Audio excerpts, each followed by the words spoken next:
In the tapestry of life, where every thread holds a story, America in Black and White emerges as a haven for the voices echoing through the heart of our communities. In this podcast, we wade through the rivers of our collective experiences, celebrating the vibrant hues of change brought forth by the whispers of hope and the roars of action. It's more than just a conversation. It's a journey into the heart of our society, illuminated by the light of those daring to dream and do. Join us, and let your voice be the melody that guides us toward a dawn where every color finds its place in the masterpiece of our shared destiny. Together, let's paint a future brimming with the positives that dwell in our minds and the actions that shape our. Good evening, ladies and gentlemen, and welcome to another episode of America in Black and White, where we discuss issues of the underserved and marginalized communities and how we can best help to solve those issues. Tonight, we have a very special show with a very special guest. We have Miss Cheryl Blakeney. Cheryl Blakeney, a New York native now residing in Orlando, Florida, is driven by a God-given passion to help others. For 23 years, she has dedicated herself to mentoring young women, empowering them to achieve their educational goals through a scholarship program. With over 4 decades of experience in the financial services industry as a senior accountant, Cheryl's passion for numbers empowers her to simplify complex financial concepts for her clients. Recognizing the importance of financial literacy, Cheryl pursued a career in finance. She is committed to sharing her financial knowledge through various platforms and venues. Everyone deserves access to financial education, not just the wealthy.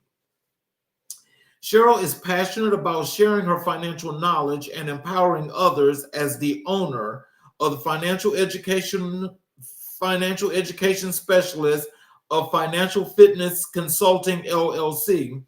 She believes in the power of financial literacy.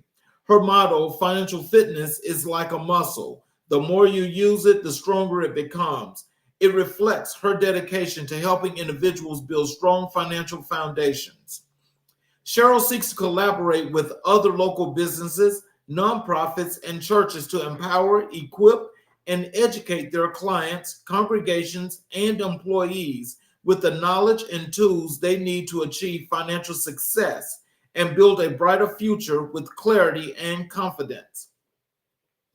Cheryl has been happily married for 37 years. She cherishes her role as mother of 4 adult children and grandmother of 3 wonderful grandchildren. In her free time, Cheryl enjoys spending time with the family, volunteering, empowering others, and living life to the fullest. Ladies and gentlemen, let's bring to the show Miss Cheryl Blakeney. Hello, Cheryl. Hi, Charles. How are you? Okay, your camera is off.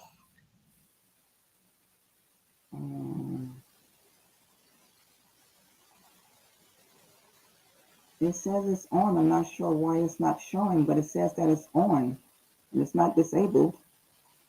Okay. Well, Okay, I'm just going to be able to talk tonight. okay. Wow. Well, let's just push through. Is there anything you'd like to add to your bio before we get started with the show? No, basically that was my bio, and that tells a lot about who I am and what I do. And 2 things I do want to add: that I love to help people. I love to give back. I mean, that's my passion. It's always been my passion to be able to give back to the community and make a difference. Okay, can you tell us? Let's start with you as an entrepreneur. So tell us, what inspired you to transition from accounting to entrepreneurship? Well, it all started with accounting. So what happened was, I've actually been in the corporate world for more than 4 decades. So I've been helping corporations and businesses with their profit and loss statements, their balance sheets. So I was actually invited to an event almost a decade ago to be able to help individuals with their finances. So that's what really got me into entrepreneurship. Okay. And so did you just decide that, since you were just doing numbers, that accounting or financial literacy was just the way for you to just continue to reach back and expand the success of what you had done previously? Yes, it was because, like I said, I love to give back. My pastor always tells us we were not put on this earth for us. We were put on this earth to give back to others.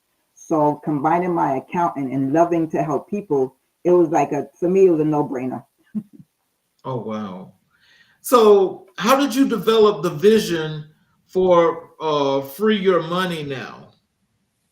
Well, basically, we all work hard for our money, but at some point in life, you're going to want your money to work hard for you. So when you think about freeyourmoneynow.com, which is my website, it's like, how do I go about freeing up my money so that I can live the financial abundance that I've always wanted to live? So it's not about what you make, it's how much you keep, but what you're doing with that money that you're keeping. So what challenges did you face when starting your own business, and how did you overcome them? Well, in the beginning, the challenges is I know the belief that I have when it comes to financial literacy, and it's just changing people's mindset as far as when it comes to financial literacy. Because, like I said, everyone deserves financial literacy, not just the wealthy. So for me, it was getting people to understand, changing their mindset more from a poverty mindset to an abundance mindset. So that was the for me, that was in the beginning, just having people change their mindset, knowing that it doesn't matter how rich you are or how poor you are. Everybody can use their financial literacy to actually get ahead. Okay. Well, what I love about that is that, just in when you talk about just dealing with the numbers, and you're talking about financial literacy and things of that nature. I think for a lot of the underserved, marginalized communities where people don't have that resource, I'm more than sure that the people that you reach out to and the people that you help are very appreciative that you're actually offering that kind of information. Yes, like I said, financial literacy is the basic when it comes to your finances. Do you have a budget in place? Do you have an emergency fund? If you have children or grandchildren, do you have a financial future set for them? Do you have something, a goal in place? Also, when it comes to financial planning, which a lot of people don't think about, is having life insurance in place. You are your most valuable asset. So you want to make sure that you are protected, not just for yourself, but for your family as well. So when I talk about financial literacy, is giving them all the basic when it comes to your finances. But one of the main things is people don't know and people don't even think about is the rule of 72. So when we talk about financial literacy, the rule of 72 is so important because this is how your money grow. And if you don't know that rule, you are slowly losing your money daily, weekly, annually. But this is what a lot of people don't think about. Warren Buffett, the billionaire, says there's two things when it comes to money. Never lose your money. And the second rule he always says is don't forget rule number one. But in order to know that rule, you need to know the rule of 72. And we're going to actually get into that a whole lot. But that right there definitely speaks volumes for a lot of folk that, especially those that aren't actually familiar, they're going to learn what that is tonight. I can tell you that. Um, what does a typical day look like for you as an entrepreneur? Well, since I am still working full time, so I'm a full time accountant and I'm a part time entrepreneur. But when it comes to entrepreneur, everyone knows that's really a full time business at the same time. So for me, I do my accounting during the day, during the week, and then I focus on my clients, in the evening, on the weekends, because I want to be able to give them that education when it comes to their finances. So from an entrepreneur standpoint, like I said, I'm more of a part-time entrepreneur, but still doing it full-time to be able to help my clients. Okay. So how do you balance being a business owner with your personal life? I don't know if they call it balance because everybody said they always ask me, well, when do you sleep? So I don't think it's more of, I don't think we would call it balance because sometimes you got to put a little bit more here or a little bit less there. So it's what you do with what you got. So, for me, as far as balancing, I make sure I do have time with my family, have time with my grandchildren, but also have time to be able to answer any questions from my clients. So it's not a balance like 50-50. It might be some days 70-30, some days might be 60-40. So it's not a balancing act per se when it comes to being an entrepreneur. You just need to know what you need to do to be able to give back to your clients, in addition to making sure you're taking care of yourself as well, because that's so important. So what advice would you give to someone looking to start their own business? First of all, it's not easy. I actually started in a business really late. I'm a baby boomer, so I started in the business really late. But the one advice that I would give any entrepreneur, and this is what my mother gave me, not as an entrepreneur, but one of my values is don't quit. No matter what you do, times are going to be hard. You're going to have your up days, you're going to have your down days, but you're not going to know if you're victorious if you end up quitting. Right. So I instilled that in my children and my grandchildren. Whatever you do, don't quit. And that's entrepreneur. Just keep going, because it is a light at the end of that tunnel. But if you stop, you're never going to get. So Whatever you do, don't quit. So, can you tell us this? With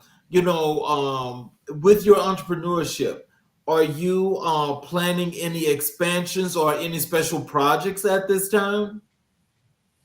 No, for me, it's more about giving back, educating. It's the education when it comes to your finances, which is the most important thing, because we all work hard for our money. But at some point in life, we want our money to work hard for us. So it's not about expansion, it's about being able to give the knowledge to those that don't know. We don't know what we don't know. It actually changed my life almost a decade ago. So I want to be able to pay it forward when it comes to financial literacy.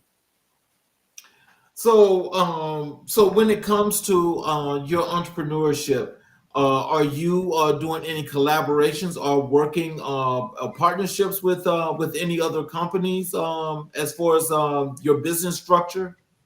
Right now, my aim is to be able to collaborate with nonprofits, church congregations, small businesses, to give them that information, when it comes to financial literacy. So for me, I aim to collaborate with, small businesses, whether it's a Boys and Girls Club, it's a community center, it's a mom's group, those nonprofits that don't have that financial literacy. And then even churches. I mean, we talk about, money is kind of taboo in church, but everybody needs to know it's not money that's evil. It's the root of how you use your money. So Yes. everyone needs to know, what is the foundation when it comes to your money? Are you a good steward of your money? So that's what I want to be able to bring to different church congregations. And then when it comes to small businesses, what is your succession plan when you're getting ready to leave your small business? Do you have something in place? Are you going to leave your business to someone? Do you have life insurance if you have a business partner? Do you have life insurance on each other? So that's the most important for me, the collaboration, to be able to bring my financial knowledge. Okay. So how do you stay motivated and focused on your goals? I am a very positive person, and everyone knows I am so positive. So I think for me is knowing that I'm making a difference. That is what motivates me every single day, knowing that I've made a difference. I don't want to make the difference. I want to be the difference in someone's life. So that's what motivates me every single day. And I'm a very positive person. Oh, wow. I love that. Because, I'm one that believes that, when we practice positive reinforcement, and we say it and we be about it on that daily basis, it's what we get back because we put it in the atmosphere. What do you think about that? That is so true. That is so true. Like they say, you reap what you sow, like you plant good seeds when it comes to positivity, your values, being around people that have the same values that you have. So yeah, I definitely believe in that when it comes to positivity. So, what role has networking played in your entrepreneurial journey? Networking is huge, especially in my business. I do a lot of networking. I've actually just had a women's summit that I just did this weekend. And actually, one of the young ladies, I handed out one of my cards, and she actually reached out to me today. And she said, I would love to find out what you do. So, networking is huge. Going out, if it's networking, virtually, if it's person to person, like I said, to be able to give this information to others, when it comes to financial literacy. So I am huge when it comes to networking. I've gave out so many business cards. And actually I had a person that I connected with on LinkedIn almost 7 years ago. And they reached out to me just the other day because they had a friend that actually needed life insurance.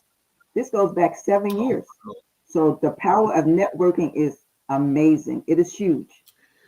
So, how do you measure success in your business?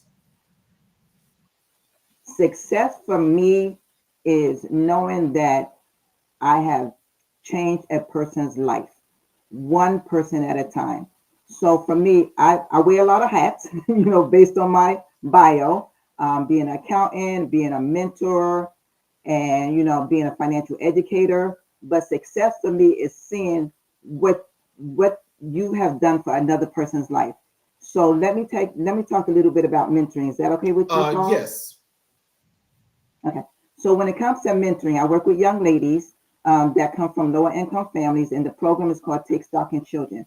So I'm a mentor, but I call myself a cheerleader.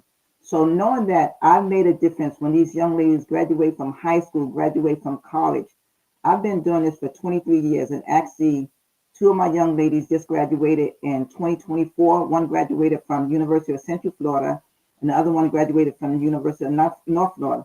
But they are still in contact with me. I met them when they were 16. They are now 24 years old.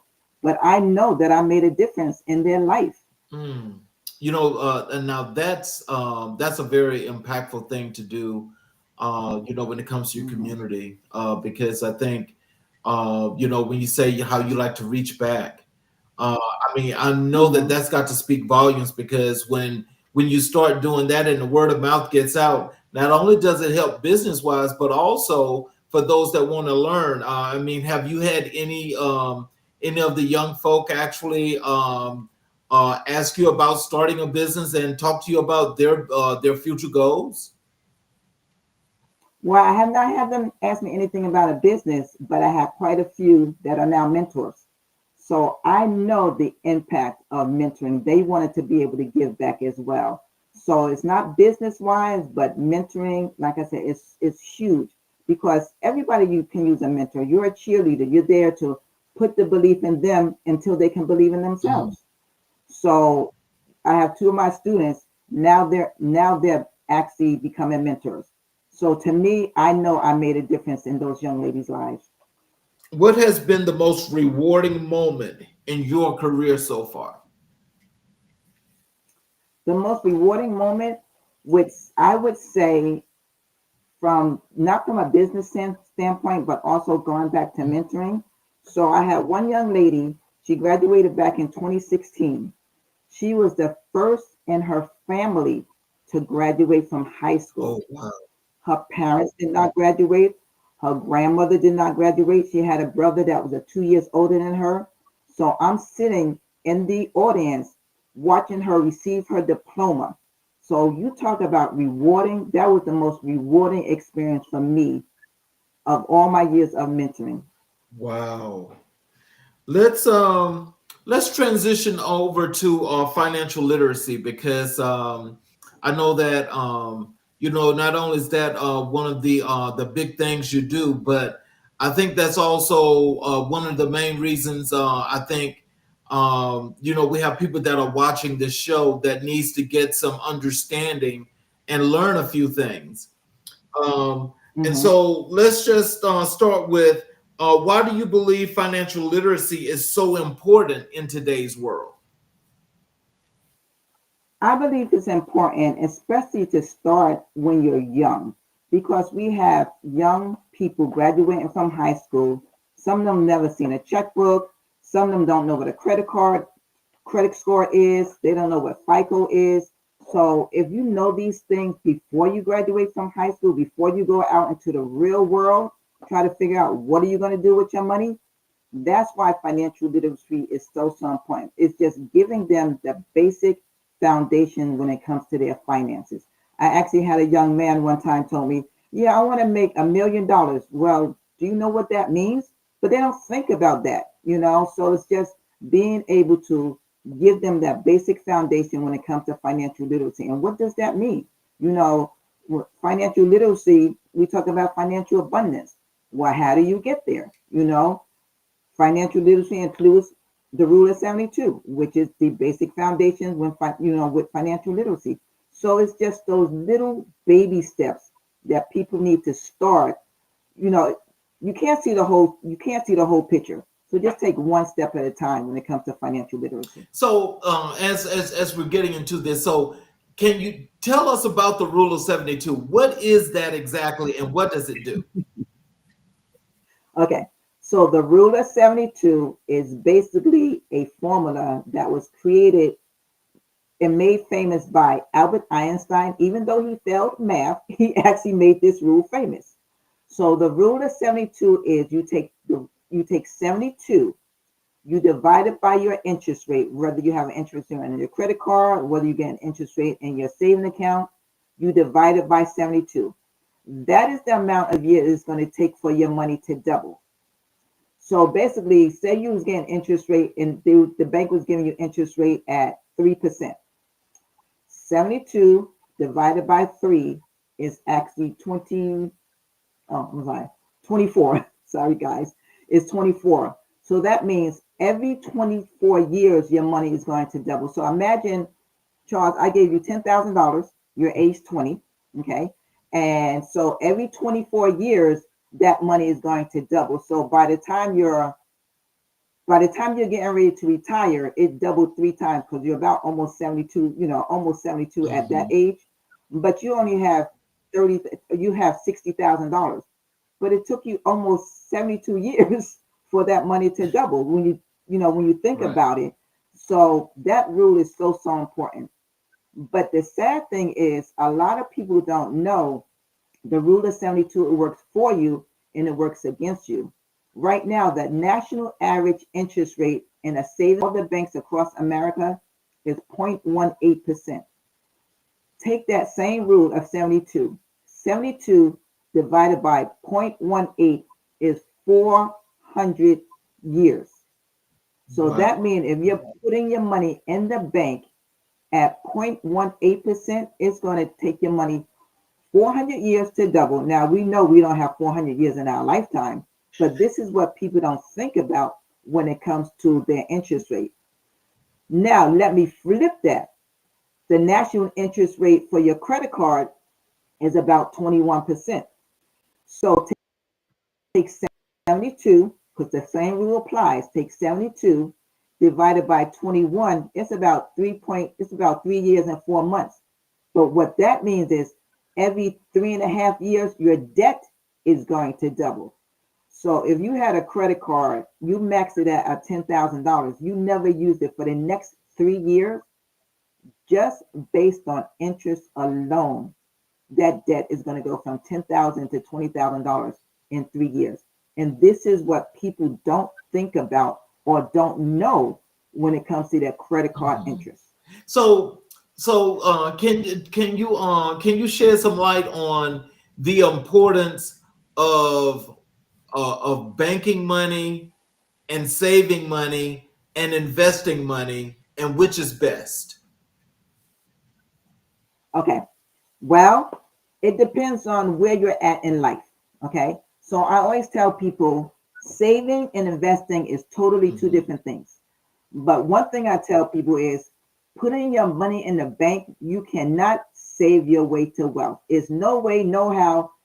If the average interest rate is 0.18%, you cannot save your way to wealth. So investing is so important, but you want to work with a very a confident person that knows a little bit about investments, because right now the stock market, the volatility, what's going on right now in the world, The volatility of the stock market is huge. So you want to be able to sit down and work with someone, especially when it comes to investment, because as you get older and you're close to retirement age, you don't want to lose your money. You're more conservative, where you have a young person in their 20s, in their 30s, they got time to lose their money because they have time for their money to grow. But when it comes to, saving versus investing, actually, I have an illustration. I do a webinar, so I have the illustration. We had two people. One person saved $1,000 and one person invested $1,000. One was 2% interest rate and the other one was 8% rate of return. So rate of return and investment interest rate is interchangeable, except interest rate goes with savings, rate of return goes with your investment. So based on my illustration, the person that saved $1,000 after 40 years at 2%, they went from $1,000 to $2,300. 40 years, Wow. Charles. Now the person that invested, their interest rate, their rate of return was 8%. So that same 40 years, their $1,000 was almost $20,000. So almost 10 times more than the person Right. that saved. So investing and saving it's totally two different worlds, but you have to know what you're doing when it comes to investing, or you have to work with somebody that you feel confidence in working with when it comes to investing. And you want, especially when you're close to your retirement years, you don't want to lose your money. Mhm. Oh, I know that's right. Look, you don't work too hard to get it. Now, if you lose it, oh my God, how you gonna Right, make up for that?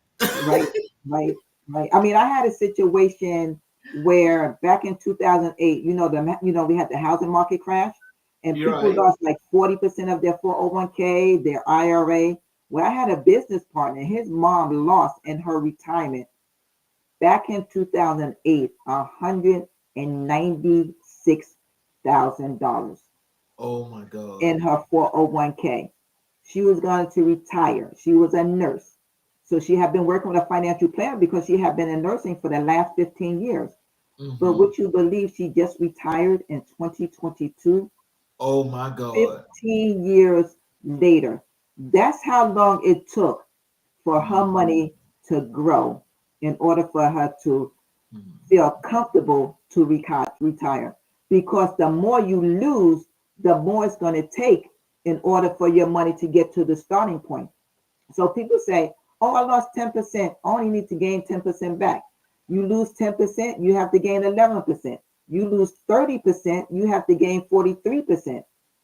Back in 2008, when people lost 40% of their 401k, they had to gain 67%. So if you had $100,000 and you lost $40,000, in order to get back to that $100,000, you have to have gained $67,000 just to get back to the starting point of 100,000 and grow from there. So can you imagine my business partner mom losing $196,000? Wow. That's a That's lot of almost money. $200,000 that she Right. lost. Ooh, so can you tell us what are the most common financial mistakes people make and how can they avoid them? I think the most common mistake is they're not sure how to get started. Should I pay off my credit cards? Should I have an emergency? Should I have an emergency fund? Everyone needs liquid money. It doesn't matter if it's in a bank account, if it's in a credit union, everyone needs liquid money. But I think what happens with a lot of people is, everybody wants to be rich or be wealthy, but you got to know where to start. So Right. I think the misconcept when it comes to money is it's not how much you make. You can make $30,000 or you can make $100,000. You can make 30,000 and save more than the person that made 100,000 because you know how to manage your money. That's the difference. It's money management because you have six-figure earners that actually are broke, Mhm. like literally are broke. Yes, So sir. it's how do Yeah. you manage your money? It's not how much you make, it's how much you keep.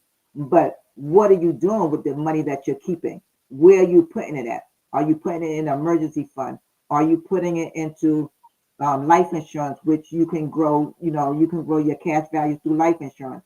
Are you putting it in a 401k? Is that company matching your 401k? It's just things like that. When I sit down with my clients, first we have to have a goal. What are you trying to accomplish? If you're trying to buy a house in the next 5 or 10 years, how do you get there?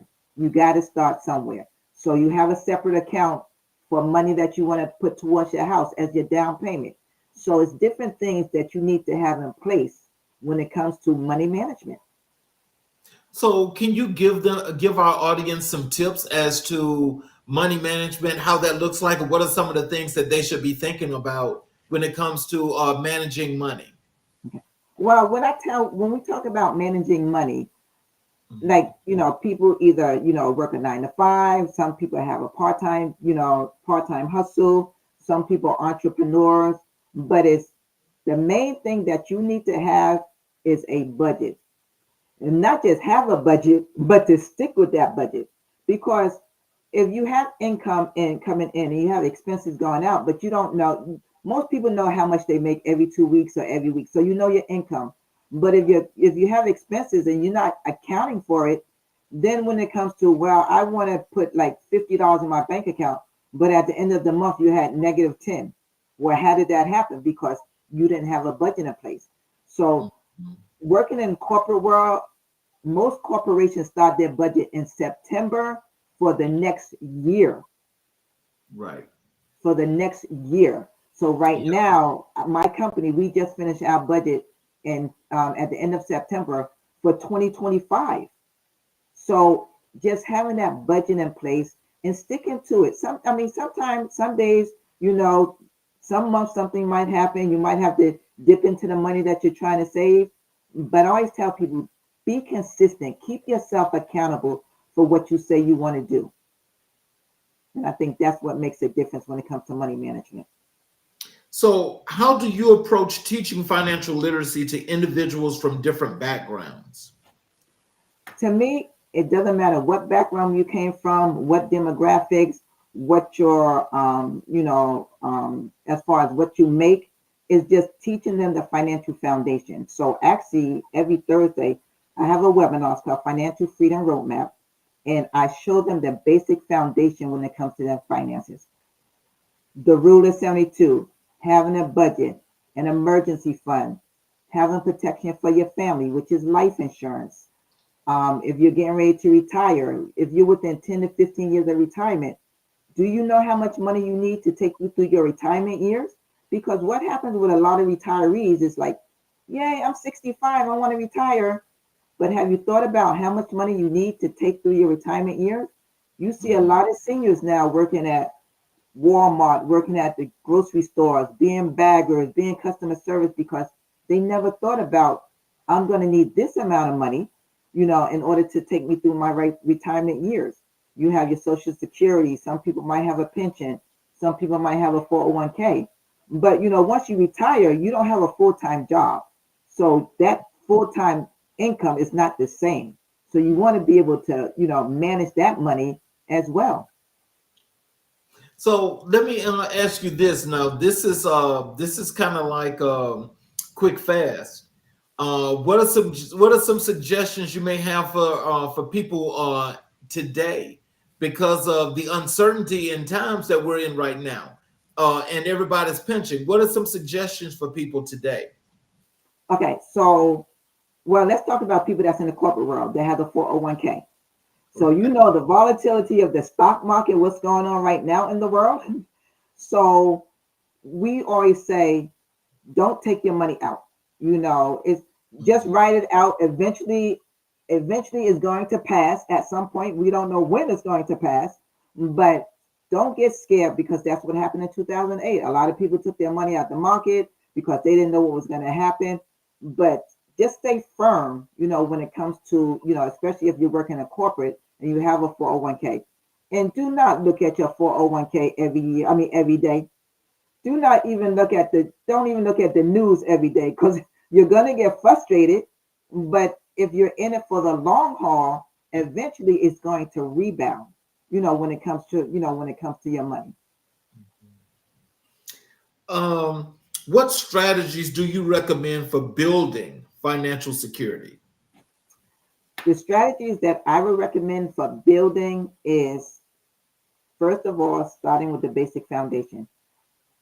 If whatever you have, whatever you have left over monthly, see what you're going to do. So each of my clients are different. So whatever you have at the end of the month, what are you trying to accomplish? Because that's the main thing when it comes to strategizing. What are you trying to accomplish? Are you trying to pay off your credit cards?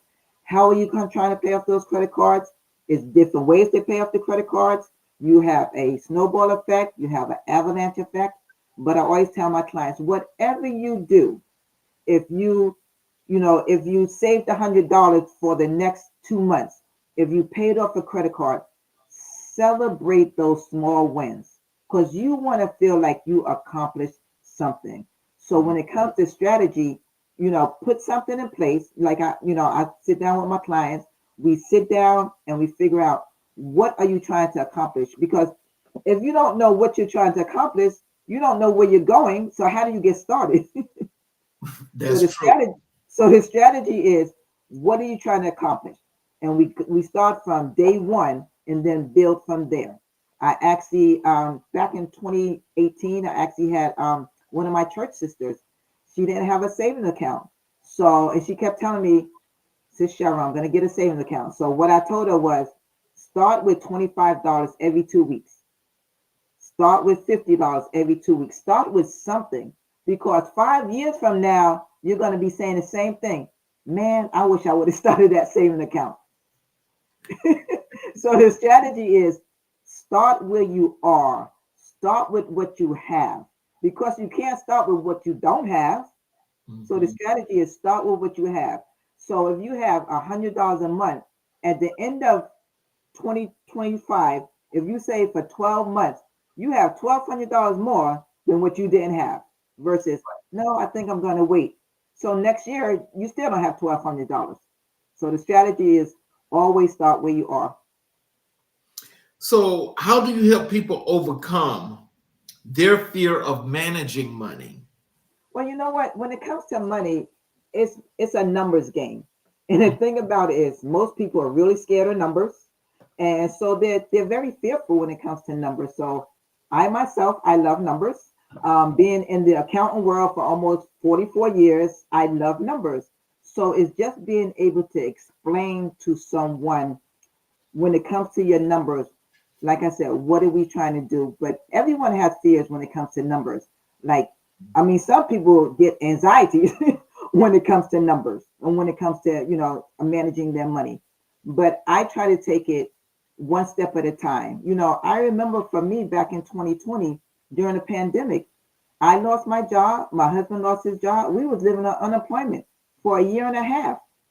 And I'm an accountant, but I knew the struggles. So I know the struggle people go through. So when Right. people say, Cheryl, I don't have it, trust me, I've been there.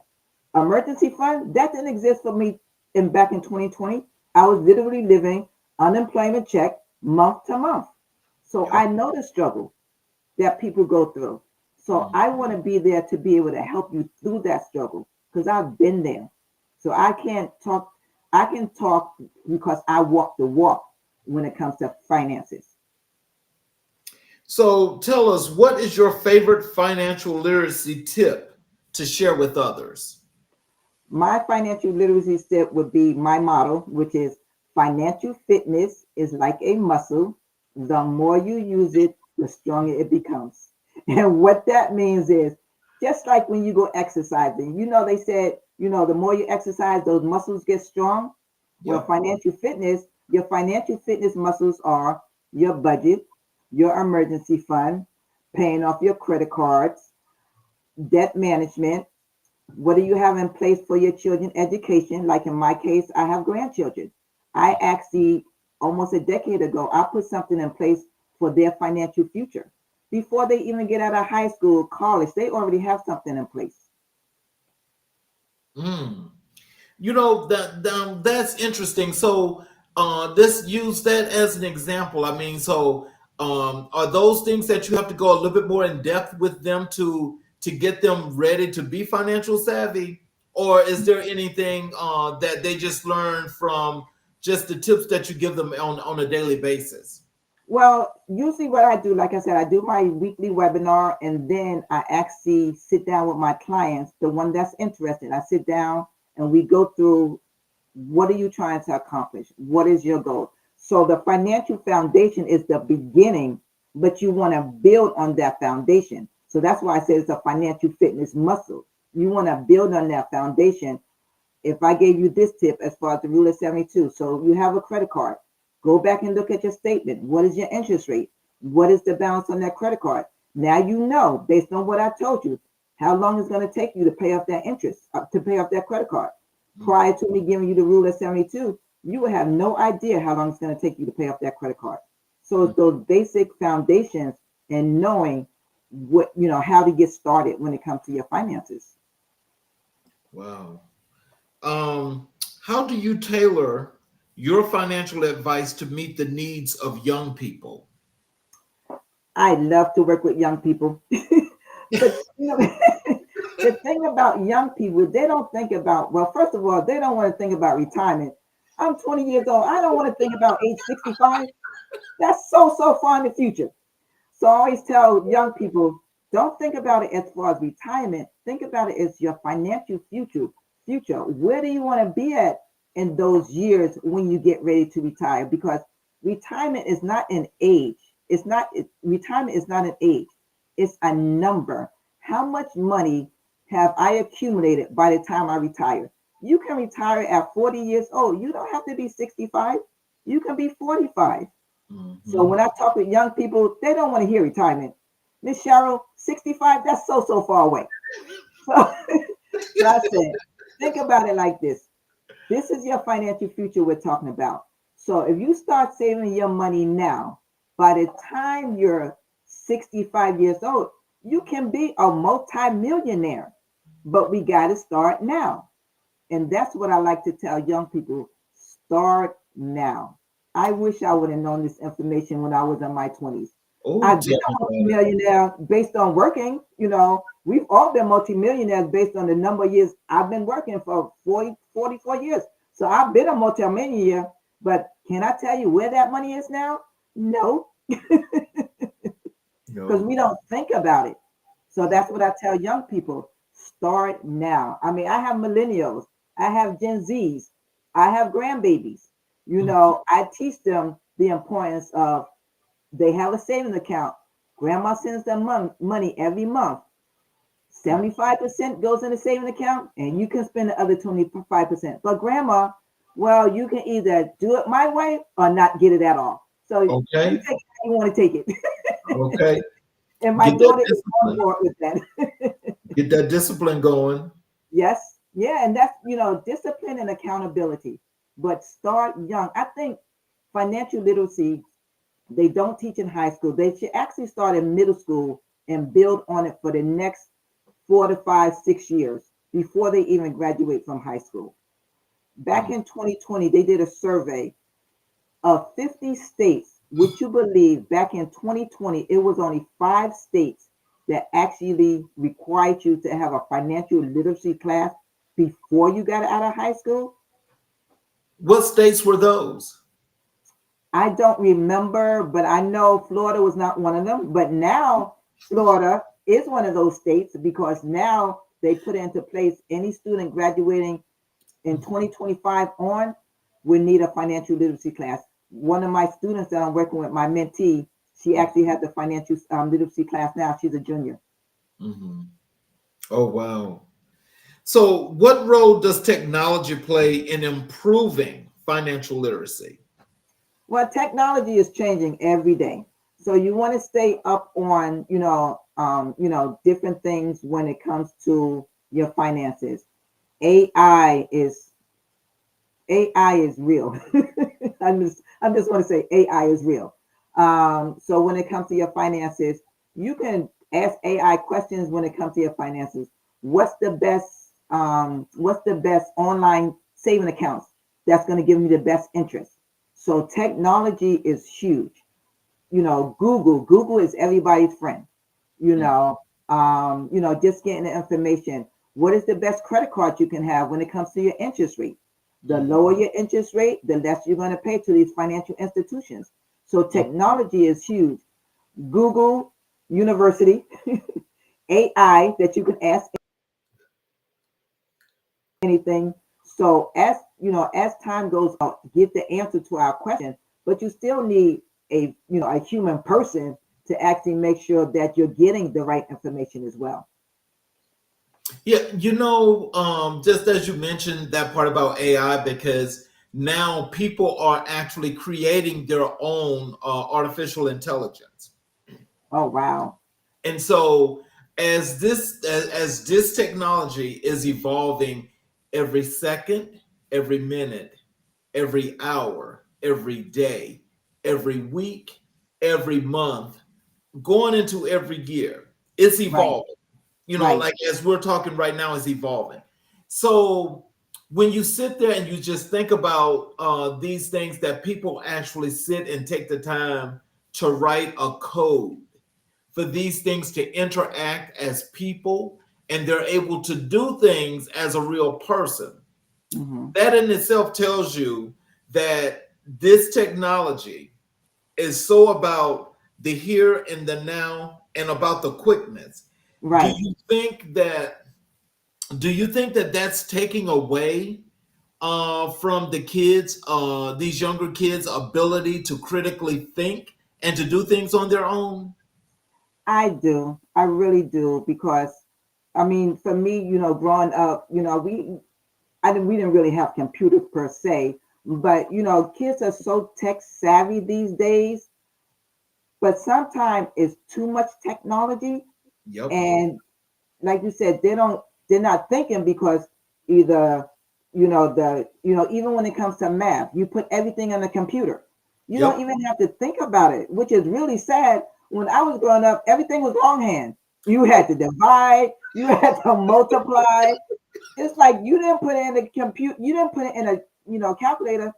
But the sad thing is, if you put the wrong information in the calculator, you're going to get the wrong information that comes out. So you have to know at least the basic, when you put stuff into the into asking AI or asking information pertaining to the computer. But I don't think critical thinking when it comes to young adults. Like I said, I have children and I have grandchildren, but the technology sometimes I think is too much technology infused in everything because they don't have those critical thinking skills. Right. Now, I had a guest 3 weeks ago, and we were actually discussing that. And I was saying to him, is that just what you were saying, is that I'm so used to how we had to actually figure out the algebraic equations on both sides and get the answer. Right. We had to learn how to use that compass when we did geometry. Right. We had to use that compass when we did some parts of trig. Right. But now they've got this TI-83 That's or this correct. You are correct. TI-85, and they put the stuff in the calculator, and there it goes. It graphs and gives you the answer. I know. I know. I know. I know. That's so true. Like I said, I love math, but some of the math these days, I'm like, how do you figure it out? You know, like I've done really well with algebra, algebra 2, trigonometry, geometry, but this analysis of function, everything is the calculator. So I'm just, how does I don't understand how children learn. I really don't when it comes to math because they're putting everything in a calculator to get the answer. But if they had to do it longhand, they would have no clue what to do, how to do it, even how to get started. Nope, they would not. Hmm. They would not. And so I just find that interesting because, as I think about like for the time that you and I were in school to now, this is like totally Right. different. So these kids don't really have to do anything. And that's why for them, everything is all about instant Correct. gratification. Correct. Correct. And so, like when we mentioned this process that you're mentioning, and when you talk to young folk about this financial Mhm. literacy and learning how to save money for retirement, what retirement is going to look like, Of course, they ain't trying to think about that because everything is so Right. instant. Yep. Like 65, that's way too long, Mrs. Cheryl. Uh, so, can you tell us how do you address the unique financial challenges faced by women? Well, women, it's not industry, it's very male dominated. So, talking with women, and I think for women, especially, if they're married, they always feel, most, I'm not saying most women, but some women, usually the husband does the finances and things like that. And that's just the way society has been, taught, as far as the man does the finances and things like that. So for me, it's really, really important because I actually had a young lady. She got divorced, but her husband did everything. Like literally, I was asking her, so how do you pay your credit card? Well, my husband does it. I mean, like we were starting from like from scratch, like on a piece of paper. Okay, well, we need to go through, you know, what does your budget look like? Well, my husband did that. Okay, so what part of the budget did you do? Well, I paid this bill, which was the electric bill. So, so for women, we are very smart women and we are very financially savvy.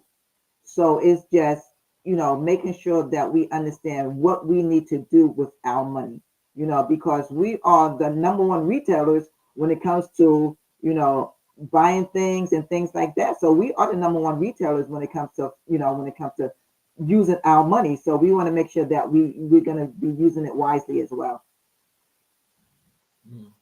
So, what is the most important lesson you've learned about money management? The most important lesson that I've learned about money management is, for me, because I've been in the corporate world for so long, is having that monthly budget. That's what's important, having that monthly budget. You can stray away from it, but it's really, really important when it comes to money management because, like I said, you have six-figure earners don't know how to manage their money because they probably don't have a budget in place. And a lot of people don't want to think about budget because it's like a negative connotation. So some people call it a spending plan. But the income that you have coming in and the expenses that you're going out, what part of that can you spend and what part of that are you saving? Right. Mm-hmm. So let's transition over to your mentorship, and again, it's like to acknowledge that it's Women's History Month, Mm-hmm. but also to shed some light on this wonderful program that you do where you mentor these young women, these young girls. Mm-hmm. I think that that's absolutely just one of the best things that you could possibly do. And so, can you tell us what inspired you to become a mentor for these young women? Okay. Well, it actually goes back to 2002 because I started 23 years ago, and Mhm. I was at a company, and they had different vendors come for community service. So Mhm. before I started mentoring, I used to be a tutor for kindergartners. The program was called Master Academy Tutoring in the school system. I was actually tutoring kindergartners. Never Mhm. imagine in the world that you can tutor a kindergartner. So when I Mhm. was doing this program, it was through my county, through my school system, Seminole County school system, and that's when I found out about the mentoring program. Because I've always had it on my heart to be able to give back from a young age. From the age of 9, before I even started counting, I wanted to be a math teacher. So I always Mhm. wanted to give back to be able to help others. So my senior year of high school, I took an accounting class. So that's how I ended up in accounting for the last 42 years. But I still had that passion to be able to give back. So for me to be able to mentor these young ladies, knowing that I'm not helping them with math, I still get to do my accounting, I still get to do my numbers, but now I'm making a difference. Just like being a math teacher, I'm making a difference. Being a teacher, it's a hard job. So for me, Mhm. being a mentor is so, so rewarding. And like I said, I've been doing it for 23 years in the state of Florida because it's actually a program through the school system, and it's called Take Mhm. Stock in Children. And basically, The application is sent out to all eighth graders that are on free and reduced lunch. They get to apply for the program. We send out over 2,000 applications every year. We just finished interviewing our set of eighth graders that's now going to be in the program. So we went from 2,000, it was narrowed down to 200, and we just selected 30. So it's a process. They fill out the application. They have to write an essay why they feel they qualify for the scholarships. The parents have to write an essay why this scholarship is deserving for my child, and then they do a panel interview. So I've been part of that panel interview. It's like 3 of us. I've been part of that panel interview. So imagine being 8th grade, you're like 15 years old, and you're sitting in front of 3 adults it's like interviewing for a job.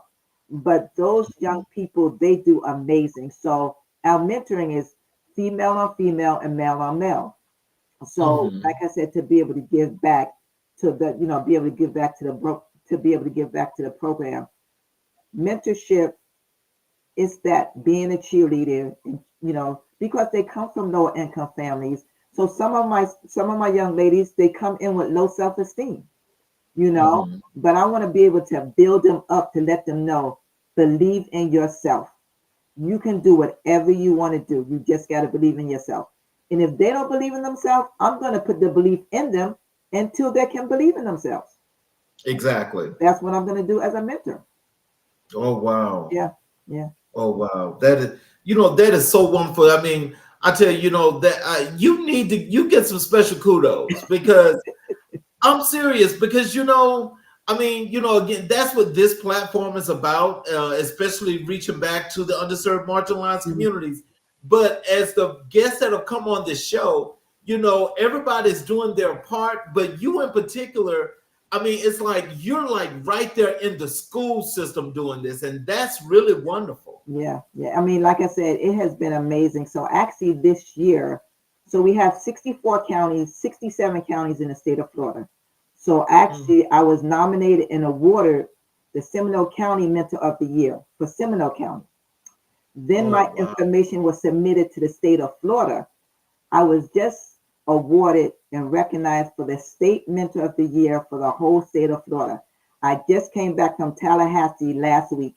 I was recognized, and it was so rewarding. I mean, it was dignitaries there from the Department of Education. It was other mentors there. It was students that was there, but it was just, I can't describe the feeling, but I know being a mentor, I have made a difference in some of these young lady lives. One of my mentees, in next month, in April, she will be 40 years old. I started mentoring her when she was 16. So that's almost 24 years. I've known this young lady, and I'm still in her life to this day. She's married, she has children, and she's one that's actually becoming a mentor. So I know the difference that I have made in these young ladies. How do you connect with and inspire these young girls from lower income families? How do you inspire them? Well, we don't talk about where they came from. We talk about where they're going. What do they want to do? What do they want to accomplish? What are their dreams? What are their goals? When I mentor these young ladies, like I said, some of the young ladies, some of the parents, didn't have a chance to go to college. But then some of the parents try to live through their child as far as, well, we want you to do this, but that's not what they want to do. I can give you a perfect example. I had a young lady, she was really good at photography. She now has a photography studio, but her parent wanted her to do graphic design. She did not want to be a graphic designer. That was not her passion in life. So I always told her, do what works for you, because this is what's going to fulfill you. This is what's going to make you happy. I understand your parents, because I remember when she was going to visit the different colleges, and I said, well, do you want me to talk with your parent? Because they was like, well, let's try this school for graphic design. But she's like, no. And so my last name is Blakeney. So most of my students can't say my last name. So for the last 23 years, I have been Mrs. B to my students, which is fine. So she said, so I asked her, her name is Natalia. I said, Natalia, do you want me to talk with your parent when it comes to, when it comes to mentoring? I mean, when it comes to what you want to do? She said, no, I think I can do this. but her parents was trying to live through her. And a lot of as parents, that's what we do, especially if we didn't have the chance to go to college or pursue what we wanted to pursue. But I always tell parents, the child is going to have to figure it out. Let them figure it out, because if they go into something that they don't want to do, they're not going to be happy. They're going to succeed at it. So that's really, really important. Right. It is. What qualities do you believe make a great mentor? Well, when it comes to mentoring, I think some of the qualities that make a great mentor is the values that you have yourself. So some of the values that I have are integrity. Always do the right thing, no matter who's watching or who's not watching. Integrity is so important, so that would be a value that I have. And then to be who you are. Don't try to be anybody different. Be who you are, because God made you. God made me to be Cheryl Blakeney. I can't be Cheryl Smith or Cheryl Thomas. I'm Cheryl Blakeney. God made me to be who I am. So stay true to who you are when it comes to your values. And I think that's the most important thing. Hold true to your values. No matter who you are, hold true to your values. So, how do you encourage these young girls to pursue their dreams despite the challenges? Like I said, I just encourage them every day. Like I meet during the school year from September to May, because it's a school-based program. So I meet from September to May, and we go through. So like I tell them, I'm not a parent, I'm not a teacher, I'm not a guidance counselor. I'm there to guide you through the program to make sure after 4 years, you have a mentor for the 4 years. You have mandatory workshops that you have to do. You have your GPA have to be like 2.5 and above. And when they graduate, they get a full ride scholarship in the state of Florida to a 2-year community college, or the first 60 credits paid for Florida 4-year public college. So for me, it's just encouraging them every single time I meet with them. We go through their grades. We go through community service. Giving back is so important. I always tell people, it's about giving to others. What can I do to help you? And if I can't help you, what resources can I find to help you? So giving back, if it's 30 minutes a day, 30 minutes a month, 30 minutes a year, every 2 years, just give back of your time. Be the difference in that community. And that's how I pride myself on being the difference in these young people, these young ladies' lives, knowing that you have everything inside of you. Now let's pull it out, despite of coming from a low income family. It doesn't matter where you start, it's where you finish. And where do you want to go? That's the main thing that we focus on. So, what impact do you hope to have on the lives of the girls that you mentor? That they will remember Mrs. B. When they get married, when they have their kids, that they're going to remember, wow, I remember Mrs. B. She said I should do this, or maybe I shouldn't do that. I can give you a perfect example. One of my young ladies, she struggled the whole 4 years in high school, like struggled. Now in the state of Florida, D is passing for math. And, I've always prided myself on being really good at math, but she didn't have the belief in herself to be able to do it. But I kept saying, you can do this. Math is one of those subjects you have to practice. You have to practice and you have to practice. So I remember when she graduated from high school, she started her first year in college. And I remember she called me at the end of the semester. It was during the pandemic. She had finished first semester, December 2020. Now, she had to take that remedial algebra before she took college algebra. But I remember she called me and she said, Mrs. B, and she said, I just wanted to let you know, I just finished my algebra class. And I said, well, that's really great. I said, how did you do? She said, Mrs. B, I got an A. Now, Charles, you're in Atlanta, right? So you probably didn't hear me screaming. You probably didn't hear me screaming in Atlanta. But my next door neighbor, they probably heard me screaming, because I know the struggle that she went through for 4 years of high school. But she did everything she could. She did extra credit. She just wasn't a good test taker. And that's what caused her not to do good when it came to math. But to know that she had it, she got an A in intermediate algebra. You don't know how exciting that was for me. I mean, it was just like, I knew that I changed her life. I knew I made an impact, that she started believing in herself. She's like, you know what? Mrs. B said I can do this. I can do this. And that's what she did. And she just graduated last year with her bachelor's degree. And now she's actually working in her field. So I've known her for 8 years. So that the impact for me is to be able to see these young ladies graduate from high school, graduate from college, to go on to be successful. That's when I know I have made an impact on them in their lives. So how do you incorporate financial literacy into your mentorship programs? Actually, I have my mentor coordinator. I was able to do a financial literacy class for the students themselves. I have a actual webinar just based on the young people. So I was able to do it for the students. And then I actually did one for the parents. But the mentor coordinator of my program gave me the opportunity to be able to give back to the young people to get them started. I mean, most of them are in ninth grade, ninth to 12th grade. They don't know what a FICO score is. They don't know interest rate when it comes to your credit card. Things like the importance of having good credit, because this world is based on credit. Like literally is based on credit. So having a good credit score, but how do you get a good credit score? If you get a credit card, or you have parents where parents can put their child on their credit card, as long as they have good credit. You don't want to put them on a credit card that's not good credit. But that's how they can get started as well. And then they can see by the time they get out of high school, they might have a 700, 800 credit score and don't even know how they got it.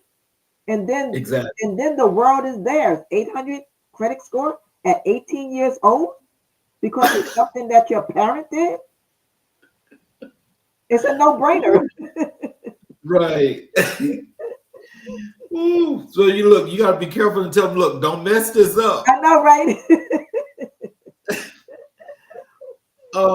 What advice do you give to young girls about building self-confidence? Building self-confidence, I always tell them, in which I'm a firm believer, you got to believe in yourself. You have to believe in yourself. It doesn't matter if nobody else believes in you, it all starts with you. So that self-confidence starts with you. You got to be able to say, I am excellent. I am beautiful. I can accomplish anything. I can create, I can do whatever I want to do, through Christ, things like that. But you want to be able to say to yourself, I am the best. No matter what circumstances I come from, I am the best. And I'm going to be accomplished. I'm going to graduate from high school. I'm going to be the first in my family to graduate from college and to be able to succeed. So that self-confidence is telling them you can do this. You have everything in you to believe, to be able to do whatever you want to accomplish. Nobody can take that away from you. So how do you celebrate the achievements of the girls that you mentor? Well, every year throughout program, we have a end of the year celebration. We have an end of the year celebration for the seniors, which is a program, which is a celebration. And then we have an end of the year celebration for the undergrads. So it's based on your GPA, it's based on if you're a well-rounded student, community service hours, if you're into sports, if you work in a part-time job. So this is how we reward them, because it's not all about academics. Even the colleges these days, you can be a straight A student.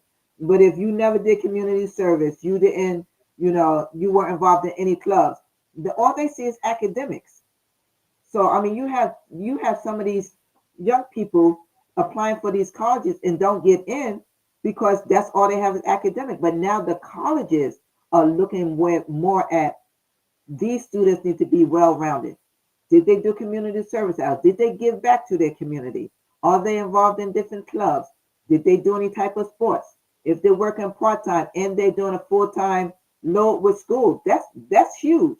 You're working a part-time job and you're managing full-time going to school, that's huge. So they see that they can be able to, you know, be able to accomplish this. So that's what it is, just the strategy of what you need to do when it comes to, for me, mentoring these young ladies. So, what role does community support play in your mentorship efforts? Community, like they said, it takes a village to raise a child.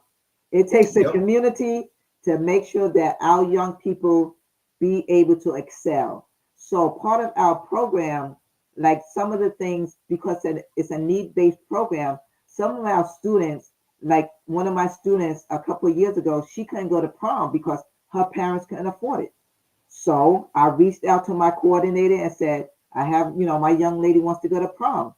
They were able to give give money to their parents. She was able to buy a prom dress. She was able to get makeup done. And, just to know that she felt so beautiful knowing that she was able to go to prom. And it wasn't because her parents couldn't afford it, but we had the means necessary for her to go. That is so, so important. To be in your senior year and knowing, Mrs. B, my parents don't have it. I made a phone call that day, and within 24 hours, 48 hours later, they were able to call the parent and say, "What do you need? What is the amount of the dress? What is the prom ticket?" That is Oh, huge. wow. That is huge It for these young is. ladies. Mhm. It is. How do you ensure your mentorship programs are sustainable and impactful? I think for me, as far as sustainable, the program itself, it just celebrated its 30th year. So the impact that it's made in the state of Florida is huge. So I think the sustainability, because they can see the rate, it's like 100% rate. People, these young people graduating from high school. The rate for graduating from college is like 83%. So we know having this program in place is making a difference to keeping these young people on track, young men or young women. Like I said, I do the mentoring for the young women, but this program I know is going to be around for a long time. So that's sustainability because they can see the impact of what the program has done. Like I was Mhm. telling you, I was just recognized last Tuesday, and they actually had a video of a young man. He was homeless, and what happened was someone in his school was telling him about the Take Stock in Children program, and he was able to get in the program. He graduated from high school. He graduated from college. He is now an engineer for one of the biggest engineer companies in the states, Oh, wow. all because of this program. Oh, So the man. sustainability, knowing that, and he didn't know, him and his mom, he came from a single family home, and they ended up being homeless. Not anything that they did, it just due to the situation, and someone in the school system, because they knew his grades, how good he was, and he was on the free and reduced program, and they knew that he would qualify for the program. And like I said, he is now an engineer. This was in 2016. He is now an engineer for one of the biggest engineering companies. But he never would have thought without this program that he would have been able to do that. And so we're gonna transition to Black History. We do Black History 365. And when I reached out to you, you told me that the biggest influence for you was Martin Luther King. Yes, sir. And so, can you tell us how has Martin Luther King Jr.'s legacy influenced your career and your life? Okay. So when I think about Dr. King, I think about his values. One of the first values I think about is integrity. No matter what he went through, what he had, the struggles that he went through, because I was young during that time. And but no matter what he went through, he always wanted to make sure that he did the right thing for everyone. And it didn't matter if you was black, if you was white, he wanted to make sure he did the right thing. So that integrity, always do the right thing, no matter what people say, no matter what people tell you, you shouldn't be doing this. Integrity is huge. So that's one of the things, what I do as far as mentoring.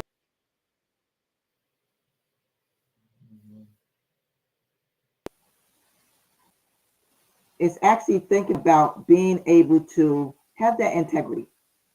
Okay. Another value when it Okay. comes to Dr. King is dedication. He was so dedicated to making a difference in this world. So for me, that value holds so true for me because I'm dedicated to making a difference when it comes to financial literacy.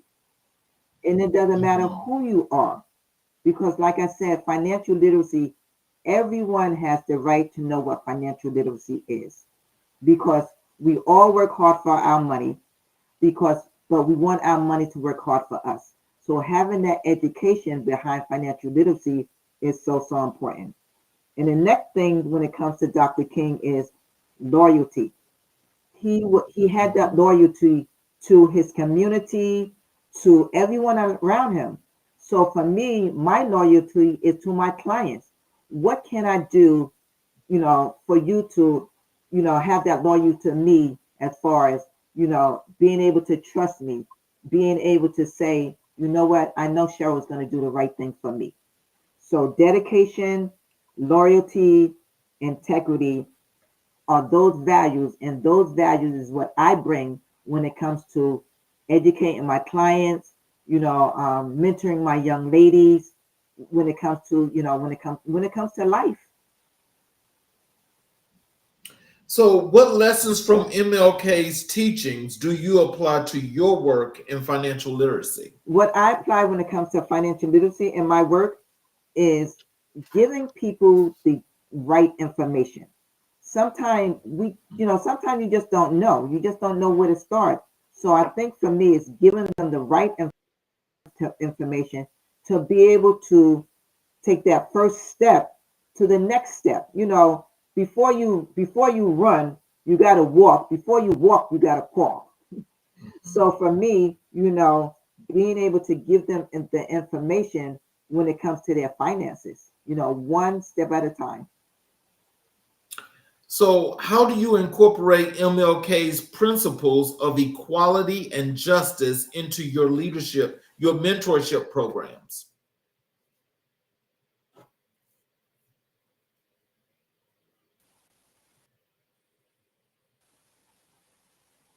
Can you hear me okay? Yeah. Now I just heard you. Couldn't hear you. I was Okay, can you silence. repeat the question again?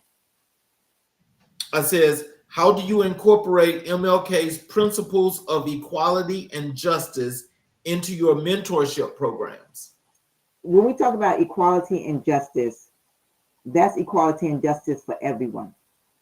Male, female, black, white. That's equality and justice for everyone. So for me, when it comes to mentoring, like I said, most of my young ladies come from lower income families. So they still have the opportunity, no matter where they came from, to be able to succeed. So when we talk about equality, they're just as equal to do something as someone that's come from a higher income family. So that equality, instilling that equality in them, it doesn't matter that you come from a lower income family. That doesn't make you no less than a person because you come from a lower income family. So equality is, incorporated into everyone. It doesn't matter male, female, black, white. That equality, is incorporated into everyone. So, what does MLK's vision of economic empowerment mean to you? Economic empowerment is having the when you talk about being empowered, that is, they always say knowledge is power, but Mhm. knowledge is more powerful when you apply it.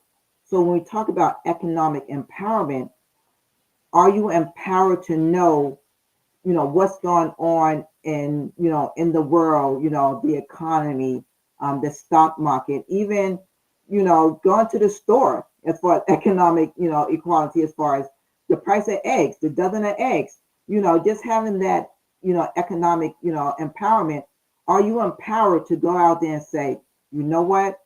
I know when it comes to empowerment, I know, the basic foundations, when it comes to, being empowered, but empower yourself, get as much knowledge as you can. It's not just one person. Read books on financial literacy.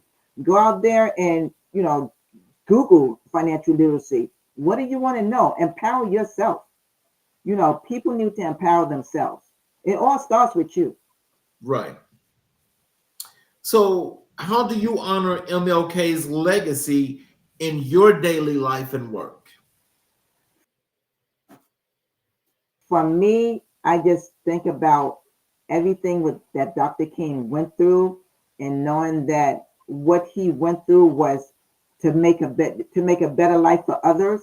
So when I think about that, I want to be able to make a better life in my community, in my state, in my in my work environment. So I want to be able to take those same values and know that I'm making a difference, no matter who I'm around, no matter what economic status they come from. But I'm making a difference because of who I am. So, what role does Black history play in shaping your approach to entrepreneurship? I think for me, when it comes to entrepreneurship, as far as Black history, is, when I was growing up, I was always told, most people in my generation, you go to school, you get a good education, you get a good job. You weren't told you go to school, you get a good education, you start a business. Not when I was growing up. I think it's a lot different now, for these young people, because these young people, they don't want to stay in a job for 1 year, yet and still stay in a job 20 and 25 years later. So, so for me, I think when it comes to Black history and entrepreneurship, we're all going to have fear at some point. If I start a business, if I can become an entrepreneur, am I going to be able to succeed? Am I going to be profitable? Things like that we think about.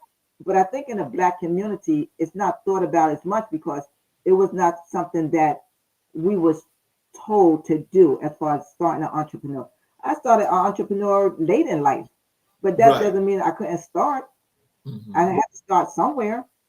So, when it comes to entrepreneurship, it's just believing in yourself. Most entrepreneurs, they fail with the first 5 years. Sometimes it takes almost 3 to 5 years before you can succeed Right. when it comes to being an entrepreneur. So, people look at entrepreneur as successful, but they don't know what they've been through to get there. That's the most important thing. They don't know. The road is not straight. It's ups, it's down, it's hills. It's been plenty of times that I've told myself, I don't know if I can do this.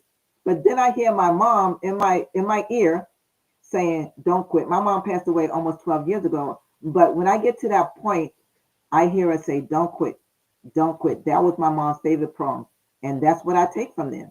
Being an entrepreneur, it's not easy, but it is So, worth how it. do you use MLK's teachings to inspire the next generation of leaders?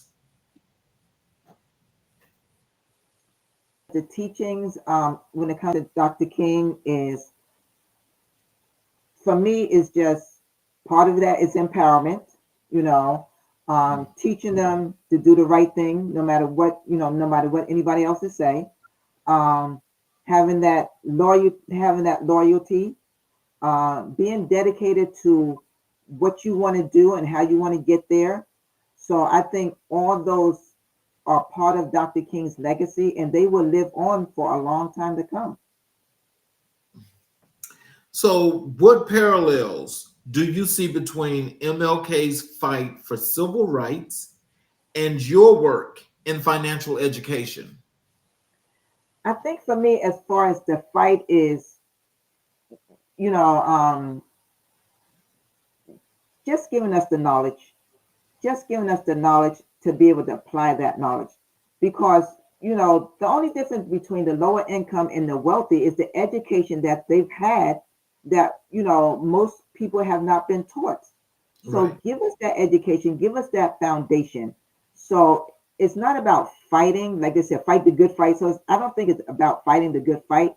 I think for me is, let me give you the information that you were not taught. Like I said, it's changed my life. I want to be able to pay it forward, to be able to make a difference.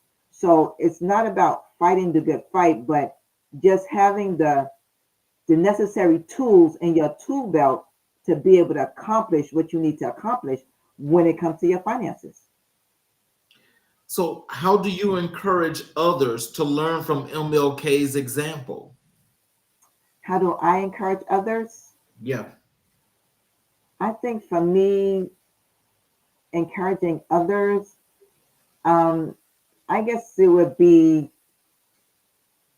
just keep believing in yourself. I don't know. I'm so passionate about the belief, when it comes to yourself, because if you don't have the belief in yourself, you're not going to be able to accomplish anything, Right. to me.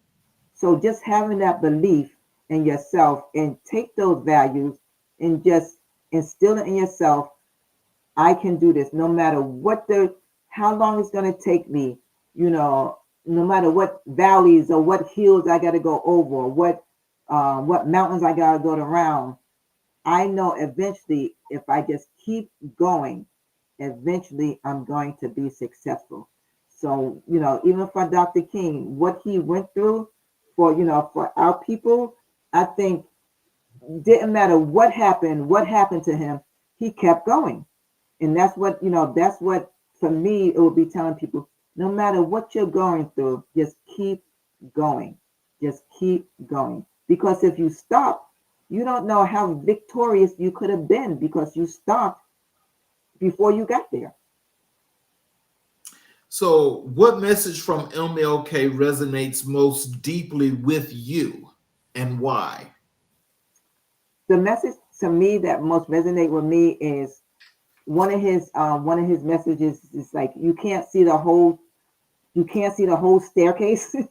You can just take one step at a time because you can't see the future. You don't know what's going to happen in the future. So for me is just take one step, the step that you can see, and then you can take the next step and the next step. But you can't see the whole staircase if it's around, if it's a spiral staircase. Just take that one step at a time. So for me is just taking that one step at a time because you can't see the whole staircase. So, in closing, what are some of the words of wisdom that you have for our audience? And also how they can connect with you on social media. How can they follow your website? What information would you like for them to know? Okay. So first thing I want them to know is no matter what struggles you're going through, don't quit. That has been instilled in me from a young age.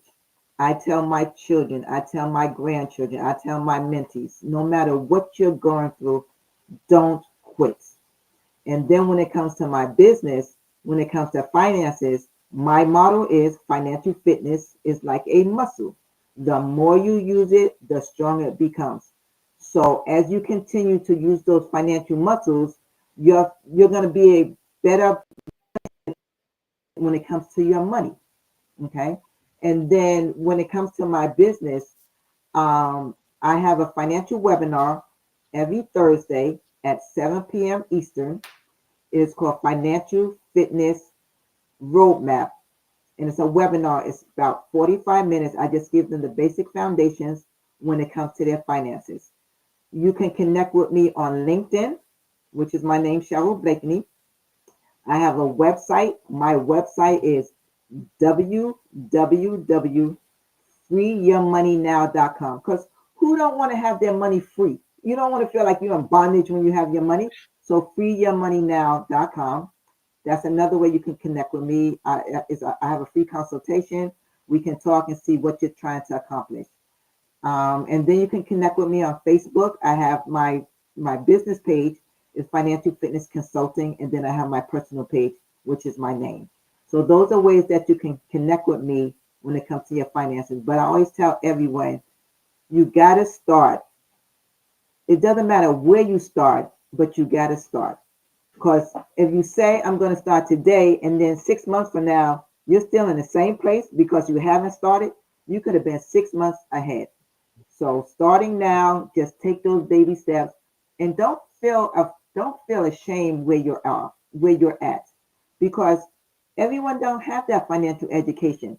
So, even for me starting in the financial industry world, I've heard of the rule of 72. I didn't know exactly how it worked, but I've heard of it. But now for me, knowing that rule of 72 and applying it in my life has definitely made a difference. So don't quit is the number one thing when it comes to life and when it comes to, learning. And knowledge is power, but applied knowledge is more powerful. Because I could have took all the knowledge I learned almost a decade ago, kept it in my head. How is that going to help anyone else? So I took my information, the knowledge that I learned, and now I'm applying it for others to be able to go further when it comes to their finances. So that's what I would say when it comes to, who I am. And first of all, Mr. Charles King, I would like to thank you for inviting me to be on your podcast. This has been amazing. I hope I was able to reach your audience to be able to give back, what I do, how I have made a difference in people that, I surround myself with. And another thing is surround yourself with people that has the same values that you have. That is so, so important. Most people say, do you ever get sad? Do you ever get mad? I'm a very happy person. I mean, everybody goes through, ups and downs, but I'm so positive. People were like, and also they tell me, well, do you ever sleep? Because you do so much. I sleep as well. But but it's just being positive, surrounding yourself with people that has your same values. Like they said, like attract like. And that's what I would say, based on everything that I've talked about this evening. Well, I want to thank you for being a guest, but also we definitely have to have you back because I love the impact. Not only are you making on your community, but I'm sure that you made an impact on the audience. And so I definitely, like I said, we have to have you back. For those of you that were out here that was just watching this wonderful show, you guys should have gotten a lot of basic tips, good tips that you can use to make your life a whole lot better from the financial literacy perspective. Ms. Blakeney not only broke down the rule of 72, but she also gave you concepts as to how to use and manage money. Now, I would suggest, for those that want to learn more and want to connect with her, to please find her on those social websites, those social media platforms that she's on, or connect with her via her website, because I'm very sure that those webinars that she do would be very, very helpful for all of us to learn or to refresh ourselves about a lot of things that we may have forgotten about. And when she mentions the rule of 72, that is something that I think each and every person should have the opportunity to learn, and also know why it's important to have something like this to use as a tool to make your life a whole lot better. So for those of you that are watching on the YouTube channel, if you have not subscribed, we would appreciate if you can support us by subscribing and getting the notifications on the YouTube channel. For every time we do a show live, you will be able to catch the show live, or you can go back and watch it when you like. But you would also get the opportunity of watching shows such as what Ms. Blakeney just did, as well as all the other previous shows. But please show us that support and subscribe to our channel. I want to thank you all for being here this evening. We have another wonderful show tomorrow night, same time, 6 p.m. Eastern Standard Time. So I hope that you all will join us again tomorrow night. And again, learn some more tidbits, what's going to be better to help you in your life. Cheryl, I want to thank you again. And as I said before, I definitely would love to have you back, and I hope that you would come back.